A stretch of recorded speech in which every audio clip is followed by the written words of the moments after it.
What's up, guys? How you doing? It's Chad Schlager from the Wellness Point, your chiropractor. Just want to take a quick second here before we get into the office on Friday morning and talk about something that a lot of people battle with, and that's being able to forgive. I shot a video, a few months back I think it was called "Setting the Captive Free." So that's on our YouTube page. If you haven't seen that one, you can go back and watch that. So this one kind of piggybacks off of that. But, it doesn't matter what background you're from or how successful you are or what you have or what you don't have. Everybody struggles with forgiving.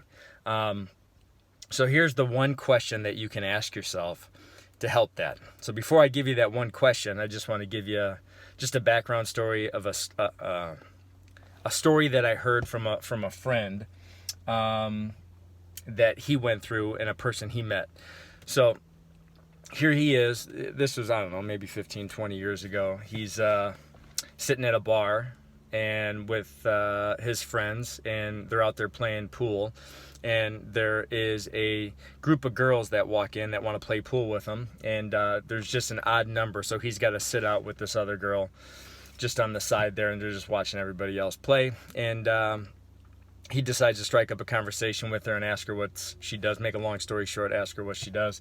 And she said she's a social worker. And just like many people in professions, we get called into a profession because something happened that changed our life. And for her, that was the case. So he asked her, why did you want to become a social worker? And she says, I haven't really told many people about this, but I'm probably never going to meet you again, so I'll tell you. So she said when she was really, really young, she used to get frequently abused and molested by her uncle. And she went to her parents one time. She was fed up with it. This was happening maybe for like a few years.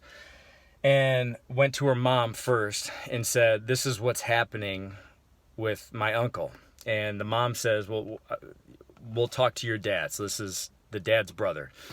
So we have to talk to your dad. So the mom goes and talks to the dad, and the dad comes back and talks to his daughter and says, you're lying. This isn't happening.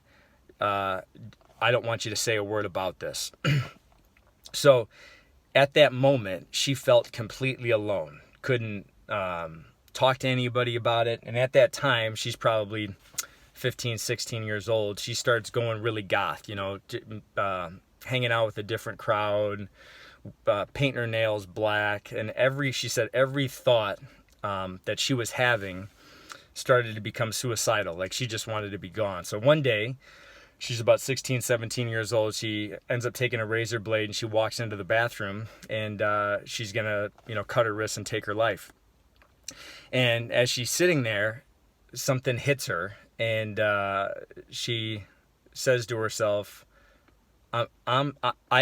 so I have one of two paths. I'm either going to kill myself and it's going to be over, or I'm going to use this to help somebody else. And she decided to help somebody else. So through that process, before she became a social worker, she knew instinctively, innately, that in order to help somebody else, she had to somehow forgive her uncle. So she sat down and wrote this long note out to him, thought about it for weeks, and finally sent it to him. And there was no reply. Didn't say anything, didn't acknowledge it, no phone call. They would go to family reunions and see him, and he didn't even say anything about it. She still felt alone.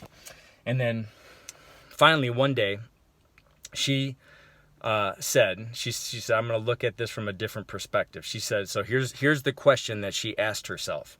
She said, would I ever change places with him? And the answer was no. And when she did that, she realized, how bad must he be suffering to make a decision like that to hurt somebody else? And when she did that, it literally set her free. So that allowed her to forgive, even if that person didn't acknowledge it or didn't accept the fact that they were being forgiven. She was so empathetic towards that other person of how bad that other person was hurting to hurt somebody else, that now she wants to use that to help other people. So I hope that helped you.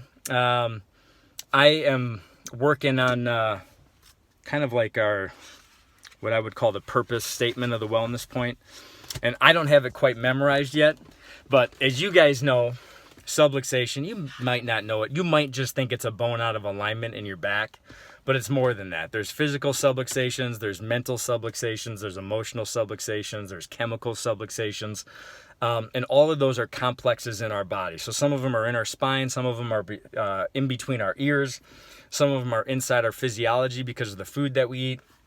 So if you guys like these videos and maybe you look forward to them or they help you mentally, I obviously know this isn't helping your spine, the physical subluxations, but the mental ones that people need to overcome to live to their full God-given potential. If these are helping you, give us a thumbs up in the comment section below, or like a like button or something, just to I don't know, if they're not helping you, I'll just send them to a different group of people. But you guys are members at the office, and I feel like we're in this thing together. So what I've been working on is this thing called the purpose statement. So there's like a mission statement, we got a purpose statement, we got at the office we have a vision statement. Maybe we just have too many statements, but anyway, here it is. So we serve as a lighthouse to lead them, and them are just the people that have never heard the inside out principle of health.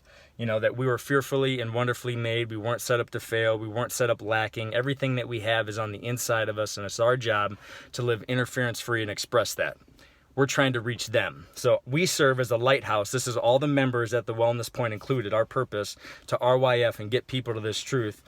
We serve as a lighthouse to lead them through darkness of manipulation and greed. And I use the word manipulation and not adjustment because people have used other chiropractors before and have just been manipulated because of greed. So we serve as a lighthouse to lead them through darkness of manipulation and greed. Our intentions, when pure, congruent, and delivered with love, releases the chains a subluxation bears. Our journey is to live clear, connected, unblinded lives and master our emotions and maintain a state of love.